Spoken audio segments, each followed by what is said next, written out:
जय हिन्द। जों दिनै सावरायगोन अग्निवीर रेली जाथारसिगोन जोंनि उदालगुरि डिस्ट्रिक्टआव। बेनिफ्राय फार्स्ट टाइम उन्दै उन्दै फंबायमोना बेवहाय खारगोन। जायफोर खारफेरबाय थाग्रा आं बिसोरखौथ' जेबो बुंला, नंगौना नङा? बिसोरथ' रोंखागौ, मिथिखागौ, आइडिया दंखायो। जाय फंबायमोना फार्स्ट टाइम खारगोन, फंबायमोननोसो माबायदि खारना पास खालामगोन? 150 जन, 120 जन, 100 जन मानसि होनायावनोसो माबायदि खारनानै पास खालामगोन? बेयाव गोबां बायदिसिना रोखोमनि खारग्रा फैगोन, खारनो हायैबो फैगोन, खारनो हाग्रा फैगोन। बेनि गेजेरजों नों माबायदि सौसिनांगोन? जों दिनैनि बे भिडिअ फार्स्ट टाइम गथ'फोरा जाय खारगोन, अग्निवीर आर्मि जानो फैगासिनो दङ, बेनि सोमोन्दै जों सावरायगोन। जियानो जा, आंनि गासै लोगो नोंथांमोना मोजाङैनो दङ आरो आंनि उन्दै उन्दै फंबाय बिनानावमोना गावबा गावनि थांखिखौ होसोनानै खामानि मावगासिनो दङ होननानै आं मिजिंथियो। फंबायमोन, दिनैनि दिनाव फैसा नङाब्ला जेबो जाला। दिनैनि दिनाव फैसानि थाखाय मानसिया मानसिखौ सिनायला। रावखौबो सिनाया मानसिया फैसानि थाखाय।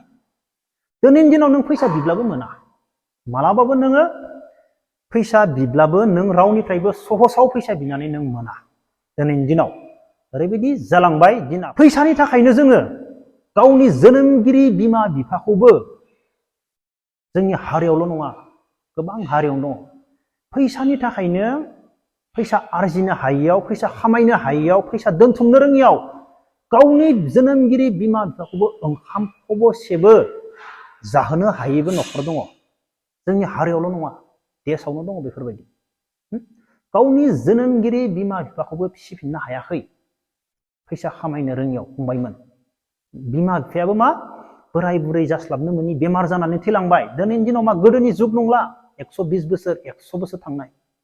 गोदोनि मानसिया मा आथिं गोजाजों पाहारनिफ्राय थेला बोनानै लाबोमोन, बन जेबो जायामोन। दिनैनि मानसिफोरा मा सेन्देलखौनो खुला, आथिङाव हायानो नांनो मोनला। अब्ला नंना नङा? दिनैनि मानसिनि बयसआ बेसेबां जालांखो? 70, 60, 50, 45। गामि ओनसोलाव जुमाय सेरेब लोंनायजों, खामानि मावनायजों, बेनिफ्राय थाखा फैसा गैयैजों बेमार जानानै 45, 50आवनो दब दब थैगासिनो गामि ओनसोलाव दिनैनि दिनाव जोंनि बर'फोरा। नाथाय गुबुन हारिया एसेबां सहसाव थैया। हारसा गामियाव दाबो बोराय बोराय थखन लानानै सियाराव जिरायना थानाय जों नुनो मोनो। नाथाय जोंनि बर' गामिफोराव बेफोरबायदि गोबां खम। मानो थैयो बर'फोरा एसेबां थाब थाब मानो थैयो? फैसानि गोनांथि जानानै फैबाय। न'खरनि बिमा बिफाखौबो फिसिनो थाखाय आरो गावबो थांनानै थानो थाखाय जोंनो ओरैबायदि फैसानि गोनांथि जानानै फैदों दिनैनि दिनाव।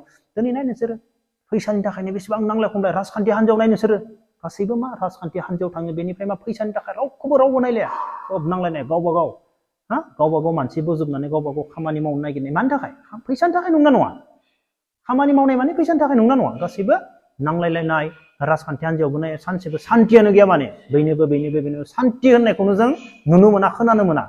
गासैबो मा फैसानि थाखाय। जोंनो फैसा नांगौ न'खर सालायनो, बिमा बिफाखौ फिसिनो, गावखौ थांना थानायाव मा हेफाजाबनि थाखाय जोंनो फैसा आरजिनांगौ। अब्ला आंनि उन्दै उन्दै फंबायमोना, जायफोर फरायफुबाय थादों, गोरिब न'खरनि फंबायमोना, नोंसोरनि बिमा बिफानि खस्थ' मावनायखौ नोंसोर नुदोंब्ला फै खस्थ' खालाम। दिनैबो उन्दै उन्दै फंबायमोन दङ। आदा फन हरो आंनाव, आदा ट्रेनिंआ बिराद खस्थ' जागोन नामा? साख्रिया बिराद खस्थ' नामा? बिराद देन्जार जायगायाव थांनांगौ नामा? साख्रिखौनो मोनाखै, जबखौनो मोनाखै, बेसेबा गोजानाव सानहरदों। गोरोन्थि जागोन फंबाय। बेफोरबायदि सोरबाया सानदोंब्ला गोरोन्थि जागोन। जों दिनै पात्ताखौनो मोनासै। माला मा जालांखो, दिना माला थांखो जों हमनानै मोनासै फंबायमोन। बेनिफ्राय फंबायमोन, जायफोर उन्दै उन्दै फंबायमोना फार्स्ट टाइम अग्निवीर खारगोन, फंबायमोन खोनासं, फंनैसोल' बाथ्रा बुंगोन आं, बारा बुङा। 120 जन मानसि खारनो होगोन। बेबो नोंसोरनो लं माने लामायाव होखाया, आर्मिनिया फिल्डआव जाखायो। 4 राउन्डनि जाखायो 1600 मिटार। अब्ला 100 जन होगोन, बेयाव गोबां खारनो हायैबो मानसि फैगोन। नोङो सिगाङाव थानो मोनबासो मोनबाय। नों गेजेराव थानांगौब्ला, उनाव थानांगौब्ला, साइडआव थानांगौब्ला मा जागोन? 120 जन मानसिया बेसेबां बुरजा जागोन? खमसे खम 20 मिटार जागोन। 120 जन मानसिया 20 मिटार जागोन खमसे खम। अब्ला नों लास्टाराव थायोब्ला सिगांथारनिखौ नों बोरै बारस'गोन? नों मालाबाबो बेफोरबायदि सानना। सोरबा ओरैबायदि खारनो हायि मानसि थायो, सिगांथाराव थानाय मानसिया ओरैबायदि माने 100 मिटारखौ जों जेरै स्प्रिन्ट खारो बेफोरबायदि खारना होगोन। बेनिफ्राय गासैबो उनाव थानायाबो बेफोरबायदिनो खारफाजोबगोन।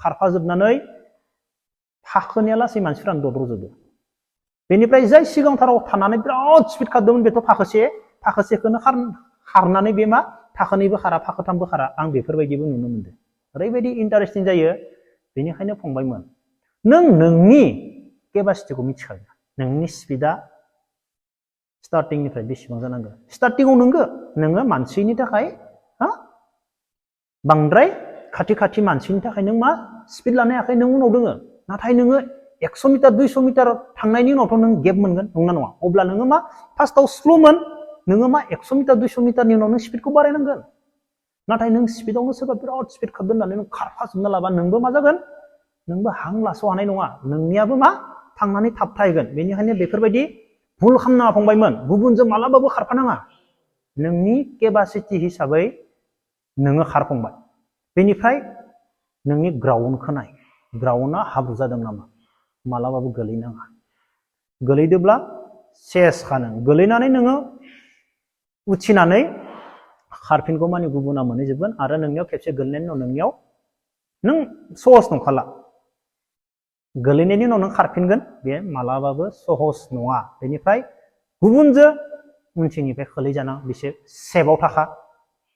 सेफआव थानानै खारखा फार्स्टनि स्टार्टिंआव थैनोबो माने हेफाजाबाव गोलैनाय मालाबाबो खारना बासायनानै ला गावखौ बेनिफ्राय नोंनि स्पिडखौ नोंसोरो हो बेनिफ्राय सोरजोंबा आरो मा नैफोराव कनिफोरा मेगनफोराव नाङो मेगनफोराव नांबाबो गैखाला नों बेनिफ्राय मा हाब्रु जाना होगोन दा अखा बोथोर खारबाय थानानै हाब्रु जालांजोबो सोरनिबा सिगाङाव खारनाया मा फैसारनानै मेगनावबो हाब्रु नाङो बेफोरनिफ्राय इसेबाबो साइड जा बासाय मानसिनिफ्राय बासायनानै माबायदि साइडजों खारगोन बेखौ नाय फंबायमोन आरामसे खारनो हागोन जेबो माने बेवहाय हाखा दावरा जानाङा गुबुनखौ नुनानै गिनाङा आरो बार खारनो गोनां समाव नोंसोर हासुनो ओंखारगोन मालाबाबो हासुनाङा मिथिबाय जेसेबांनो नोङो हासुनो ओंखारगोन हासुबाय थागोन नों एसेबांनो दुरबल जागोन नोङो दसे सम धैर्य हमनानै था खार नोंनो मानसिनि देहायाव दै नांगौ जायो नों जेसेबांनो बाहेरायाव पेसाब खालामबाय थागोन हासुबाय थागोन नों मा गिनायजों लोगोसे मा नोङो दुरबल जाखालांबाय थागोन बेनिफ्राय नों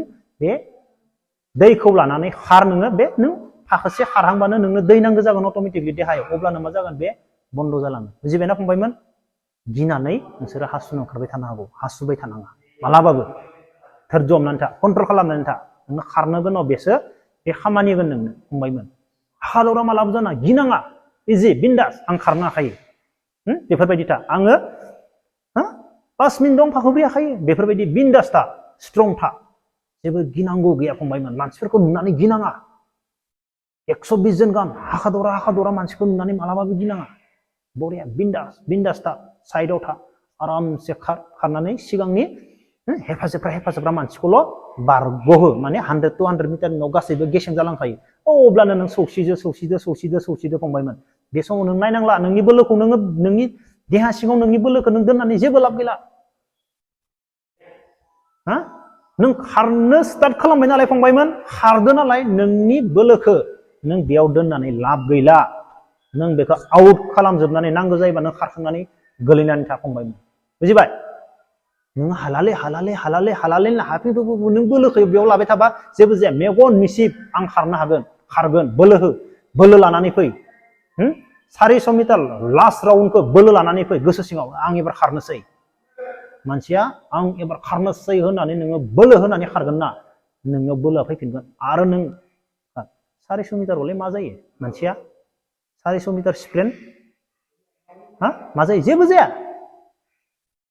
बोलो होफबजोबनानै खारना हो फंबायमोन सौसिलांजोब मिथिबाय आरामसे एक्सिलेन्ट मारिगोन फंबायमोन जेबो जाया आं गोबां खारनाय नुयो नोंसोरनि पुलिस खारनायफोराव अबस्था गैयै हांफे खारनाय बोलोखौनो होनो हाया माने लासै बेफोरबायदि जायो नामा खारनाया बोलो होनो हानांगोन खारदोब्लाथाय खारदोआनो बेवहाय मिथिबाय हगारजोबना हो बिखायाव बेसेबां बोलो दङ बेसेबां जान दङ हगारजोब फंबायमोन अब्ला फंबायमोन आसा खालामो मोजाङै खारगोन अब्ला दिनै भिडिअखौ बेखिनियावनो दोनथ'नोसै जय हिन्द